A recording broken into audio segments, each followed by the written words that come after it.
Good evening आप सबको। आज हम लोग क्लास 10th के हिंदी, ये जो कवियों के नाम जो होते हैं इसको एकदम आसानी पूर्वक याद करने के लिए सीखेंगे, है ना।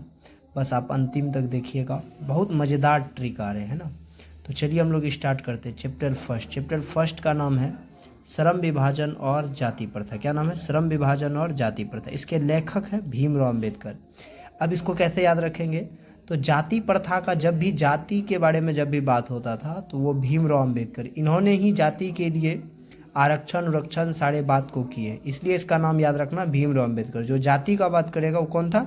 भीमराव अंबेडकर। दूसरा देखिए, 20 के दांत नलिन बिलोचन शर्मा। शर्मा जी के जो दांत होते हैं वो 20 के दांत के समान होते हैं, इसलिए इसको किस रूप में याद रखना है? 20 के दांत मतलब शर्मा जी, है ना, नलिन बिलोचन शर्मा। फिर है भारत से हम क्या सीखे। भारत से हम क्या सीखे, यानी भारत के बारे में जो टिप्पणियाँ होती है वो विदेशी लोग ज़्यादा करते हैं, जो कि मैक्स मुलर कहाँ के लोग थे? विदेशी के थे, ठीक है। नाखून क्यों बढ़ते हैं? तो नाखून क्यों बढ़ते हैं? नाखून बार बार बढ़ता है, ठीक है, 1000 बार बढ़ता है, करोड़ बार बढ़ता है, इसलिए इसको याद रखना हजारी। तो 1000 बार बढ़ रहा है इसलिए इसका नाम क्या रखना? हजारी प्रसाद द्विवेदी। फिर देखिए नागरी लिपि। नागरी लिपि, तो नागरी लिपि, ये देखिए नागरी एक नगर के तरह लग रहा है, एक गुण यहाँ से पता चल रहा है, जो गुण, नगर किसी का गुण होता है, इसलिए इसको हम लोग क्या कहेंगे? नागरी लिपि को कौन लिखा? गुणाकर मूल्य। फिर आ जाते हैं नेक्स्ट पे, बहादुर अमरकांत। जो बहादुर होते हैं वो अमर हो जाते हैं, इसलिए बहादुर को कौन लिखा? अमरकांत। थोड़ा ट्रिक बनाना, बहादुर को कौन लिखा? अमरकांत, क्योंकि बहादुर जो होते हैं वो अमर हो जाते। फिर आ जाइए, परंपरा का मूल्यांकन, रामविलास शर्मा।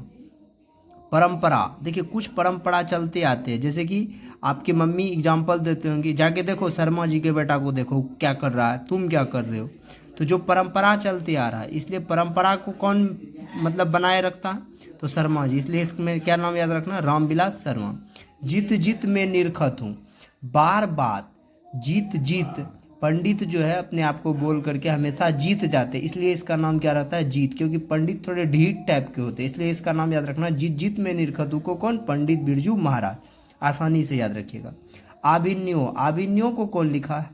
अशोक वाजपेयी। आविन्यो का मतलब होता है जो आने वाले हैं, तो अशोक जो थे बार बार अपने आप को वाजपेयी मतलब विजयी प्राप्त करने वाले, ठीक है। मछली, मछली विनोद कुमार शुक्ल। देखिए विनोद कुमार शुक्ल मछली को लिखे, इसको कैसे याद रखेंगे? यानी कि मछली, है ना, तो विनोद कुमार शुक्ला जी, शुक्ला जी, वर्मा जी, थर्मा जी जो आते कहते हैं ना, शुक्ला जी वर्मा जी, आइए आइए मछली ले जाइए, ये ले जाइए, तो शुक्ल मछली, विनोद कुमार शुक्ल। नौबत खाने में इबादत, नौबत खाने में इबादत यानी यतीन्द्र मिश्र, इसको कैसे याद रखेंगे?